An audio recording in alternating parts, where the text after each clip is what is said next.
Now, step 15 could really be done before step 14. It's when you're actually building those individual assignment templates, whether working off the ones that we've provided you or you found other ones on the internet or creating your own. But you can do it after the fact as well. I've looked through a lot of assignments and I see this from a lot of people in the district, and I see a lot of this happening, and we can do better. And so let's clean up your text with headings, icons, spacing, and line breaks. And I'd also put in there lists, though I didn't have space for that in the title. So what I'm going to do is I'm going to show you an assignment. And none of this makes sense, and I understand that. I'm going to zoom in just a little bit. Okay. This is what's called, it's generated fake text. But instead of lorem ipsum, which is, fake Greek type language, this is bacon ipsum with a lot of meat words, which is fun. And so I've seen so many assignments that look like this, which is just a ton of words on a page. Just a blanket statement here. Your assignments should never look like this. This, as an adult, gives me anxiety to try to figure out what exactly am I supposed to do. Particularly when you're reading on the internet, we don't read it the same way as when we are reading in a textbook.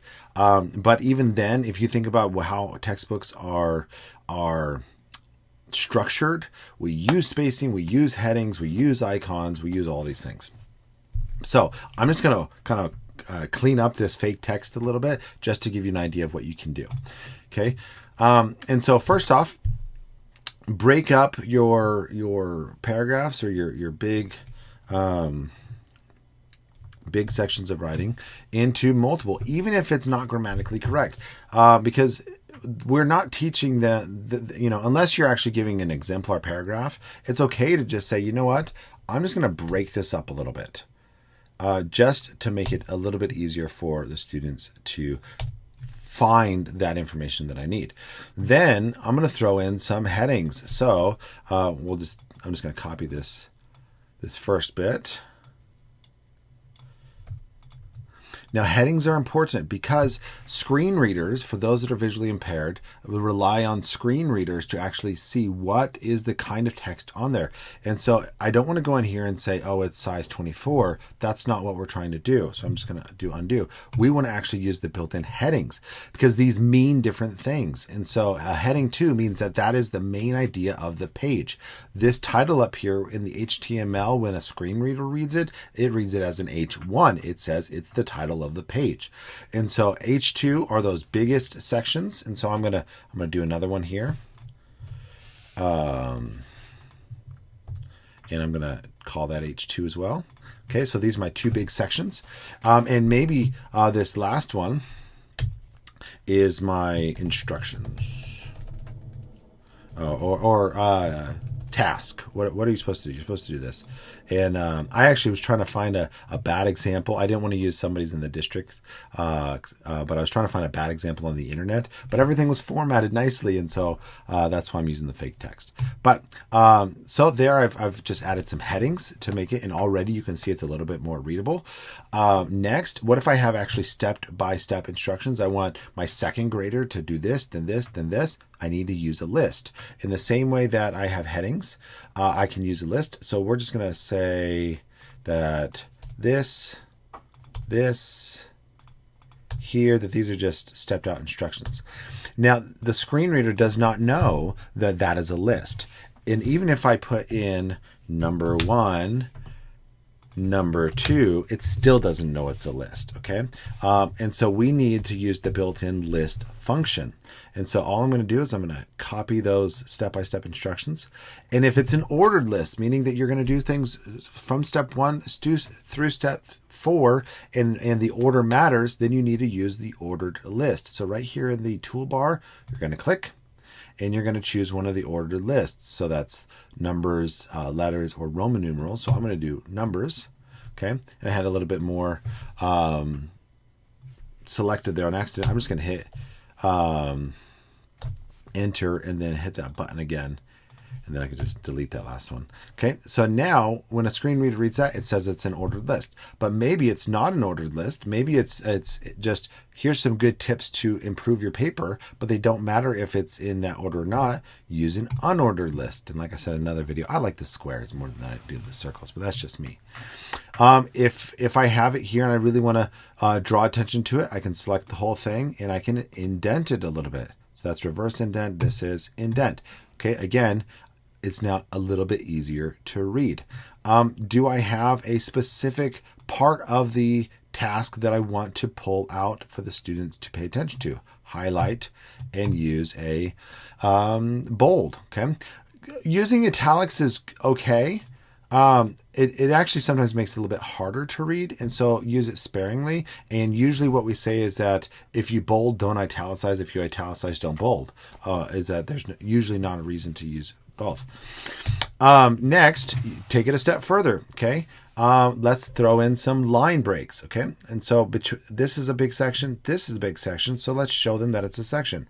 I'm clicking after this paragraph, hitting enter, and before I go on, I know I'm going fast. There's just a lot of content. And so it's okay to just watch and then go practice, or to pause the video and practice, whatever works for you.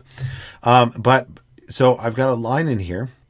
Now I'm going to come up here to where it says insert, and all the way down at the bottom it says horizontal line. And that's just a built-in function. It's called an HR tag. You don't need to know that.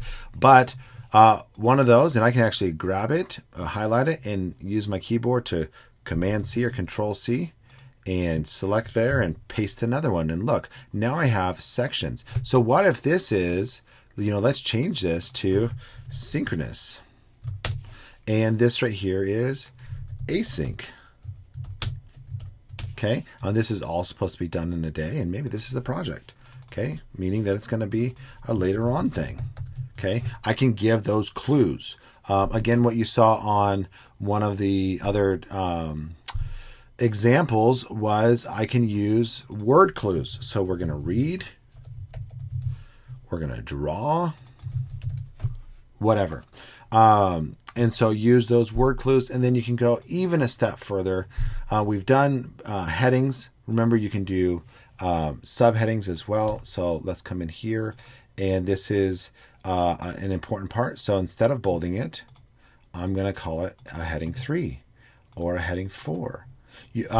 Generally, when you think of like headings, you think of in terms of lists. And so if you have A, there needs to be a B, and so on and so forth. And so you wouldn't jump from a heading 2 to a heading 4 generally, because that's going to mess up those that are relying on the screen reader. Okay. A couple more things in here, though, is that you can use icons. Okay. And so the icons are in the template. I'm just going to open it up here. And I think we deleted it. And so we'll just go to pages and view all pages, because we set that as the home page. And we're just going to look for the word icons right here, icons and emojis. What's the difference? An emoji can be used in a title because it's actually it's a character. Okay. And you can go here to get emoji, and you can see all the emojis that are available, and there's tons of them. Okay. Make sure, appropriate ones. And then down here are some icons that I built into the template. You can add your own icons. But again, as long as you are inside of the same course, you can actually just copy and paste it. So I'm gonna right click this, copy. Oh, actually, sorry. Copy image address. I think I did that right. I did not do that right. So it is, you know what you can do? Copy image. There it is. Okay, sorry. And then hit a space, and maybe I'm going to say another one. There we go. Draw. I'm doing the small ones. So the reason why there are 2 here, because some of these would work really good as the top of a page. And so let's say that you have a typical assignment. Maybe this is an assignment that I do all the time. It's a reading assignment. And so I'm going to find an icon that works, and I'm going to use the big one, and I'm going to paste it, and I'm going to center it. Okay. And so that signals to my students that this is the kind of assignment that we're doing, because, I got that big icon there. And the cool thing is that there's only one copy of this in the entire course. Is that every time you paste it, you're not pasting a new image, you're pasting the exact same image as before. So it only has to look for one file. You don't use up a bunch of storage. It loads fast on your students' courses, or your students' computers. Now, let's say I put a picture in here. I'm not going to talk about pictures because we're going to talk about accessibility in another video. So I think, let me make sure I did headings, icons, spacings, and line breaks. There you go. We've used spacings, we've used headings, we've used line breaks, we've even used lists and icons. Clean up your text. Make it easy for your students to read. Let them know exactly what you expect of them quickly and easily, so that they can spend their time learning and doing your tasks and not searching for what you want them to do, and then often doing it wrong because it's not well laid out for them. Cheers.